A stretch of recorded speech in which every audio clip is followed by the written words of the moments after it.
On est sur une tisane ou sur un gel douche? Ah ouais? Ah ok. Les gens me saoulent. Mais en soi, c'était pas la meilleure décision de ta vie. Vous m'avez oublié. Je pars. Alors non, tu pars dans un mois.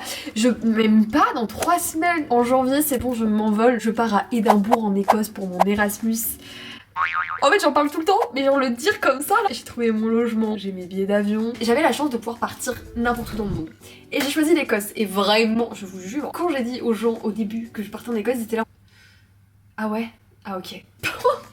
Le dédain dans les regards. D'accord meuf, bah enfin personne n'aurait fait ce choix par toi, mais t'inquiète. Et vraiment, je vous jure, à chaque fois j'ai rajouté le non mais c'était mon premier choix, enfin c'est moi qui ai voulu partir là-bas en fait. Vraiment un moment, j'en ai parlé à mes parents et je disais mais j'hésite à partir en Australie. Je n'avais pas envie d'aller en Australie. C'était un peu le truc de ouais tu peux partir loin et j'ai la chance d'ailleurs de faire cet Erasmus. Merci mes parents, merci mon école accessoirement, mais bon c'est quand même mes parents qui me financent un peu tout ça donc on les remercie. Est-ce que j'allumerais pas la lumière?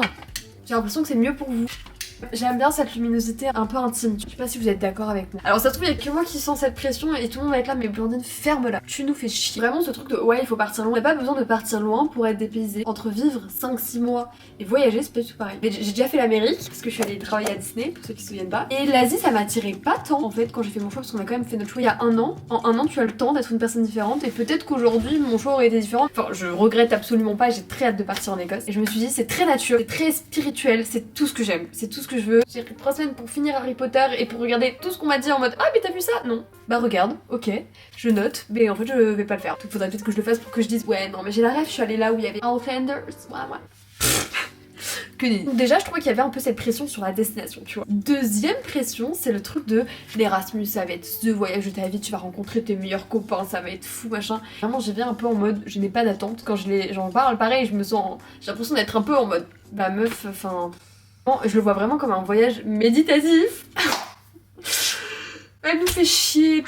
Et pas du tout comme un truc où j'ai envie de faire la bringue tout le temps. Genre en fait j'ai envie de rencontrer des locaux. J'ai envie de vraiment m'imprégner dans la culture, tu vois. Je m'en fiche de rencontrer plein d'étudiants internationaux et de me faire 40 000 copains. Je me ferme pas à rencontrer les gens. Si je me fais des copains, tant mieux, je suis contente. Si je ne m'en fais pas, ça veut pas dire que mon Erasmus aura été nul. Tu vois ce que je veux dire? Donc j'ai hâte de pouvoir voyager. Ces prochaines semaines, je vais travailler plus de mes cours, de mes partiels. Je travaille tous les week-ends, je travaille même les jours de semaine où j'ai pas cours. Comme ça je me fais des petits sous déjà parce que c'est Noël, j'adore faire des cadeaux. Si vous devez m'avoir dans votre vie, c'est juste pour ça. Juste parce que j'aime trop faire des cadeaux et des cadeaux personnalisés. Oh my god, mais les amis, est-ce que vous avez lu ça? Peut-être que vous êtes là grâce à ça. Mon frère écrit des magnifiques poèmes. Je suis retombée sur un poème que mon frère avait écrit pour moi, parce que je le vaux bien. Non, sur l'anorexie, j'ai lu et à très juste titre parce que encore une fois le poème est très très beau. Voilà, et donc c'est cool parce que ça m'a ouvert des nouvelles portes sur tout ce qui est éloquence. Et moi aussi j'aime bien écrire aussi un peu. Je suis pas mal active sur mes petits réseaux sociaux. Sinon je sais pas vous, non mais en fait vraiment ça tu vois, faut qu'on en parle, faut qu'on se pose et qu'on en parle. En ce moment, j'ai une période là au début de l'année où j'avais envie de sortir tout le temps, de voir des gens, de rencontrer de nouvelles personnes. J'étais là en mode wouhou. Et là je pense que c'est parce que c'est l'hiver et qu'il commence à faire froid. Je suis dans un truc où les gens me saoulent. Le minimum d'interaction sociale me va. Non en vrai j'abuse pas du tout. Vraiment pas parce que vraiment quand je fais mes heures de conduite, je suis là avec mon moniteur, je lui raconte ma vie, je suis là alors toi comment ça va, raconte-moi.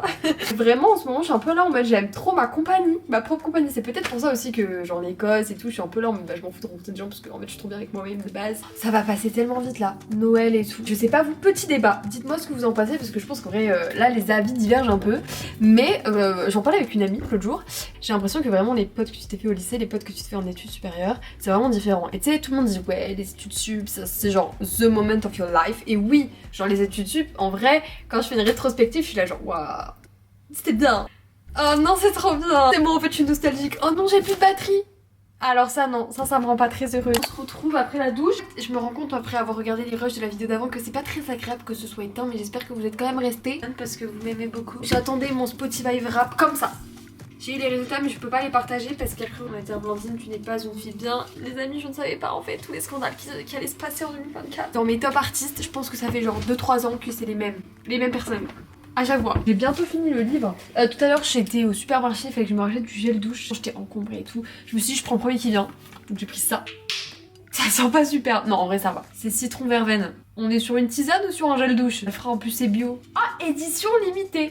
Attention, je pourrais le vendre sur eBay des millions. On s'en fout, c'est pas ça que je voulais dire. Je suis en train de finir mon petit livre qui s'appelle Leçons de chimie. Comme on peut voir, je prends extrêmement bien soin de mon livre. Mais c'est parce que j'ai lu dans les transports. Voilà, je suis un peu une meuf, la meuf mystérieuse. Donc en gros, ça raconte l'histoire d'une femme dans l'Amérique des années 60 qui est scientifique et qui va finir vedette d'une émission télé. À un moment, il y a une histoire d'amour donc. bien évidemment j'ai aimé. Ça se voit un peu féministe, c'est vrai que c'est pas du tout le genre de truc que je lis de base, mais c'est assez bien tourné. Je trouve ça un peu enfantin, tu vois, c'est pas une lecture, c'est assez rigolo, on s'attache au personnage en vrai. Et sinon, en fait c'est drôle, regardez, j'ai ce livre, Leurs enfants après eux, le film est sorti, je l'ai commencé cet été, je l'ai pas fini, mais je me souviens que je l'aimais bien. Est-ce que je le finis et après je vais le voir? Ah, au contraire, je vais voir le film et peut-être ça me donnera envie de le finir. Je vous fais part d'une autre de mes lectures. La meuf qui lit 46 livres, voilà, bon. C'est On Parie. En fait, c'est une des meilleures joueuses de poker du monde qui l'a écrit. Et donc c'est vraiment le fait de prendre les bonnes décisions sans avoir toutes les cartes en main. J'ai lu les 20-30 premières pages, un peu l'intro, premier chapitre, et elle parle du résulting. Si là je vous dis, ça a été quoi votre meilleure décision de l'année, votre pire décision de l'année?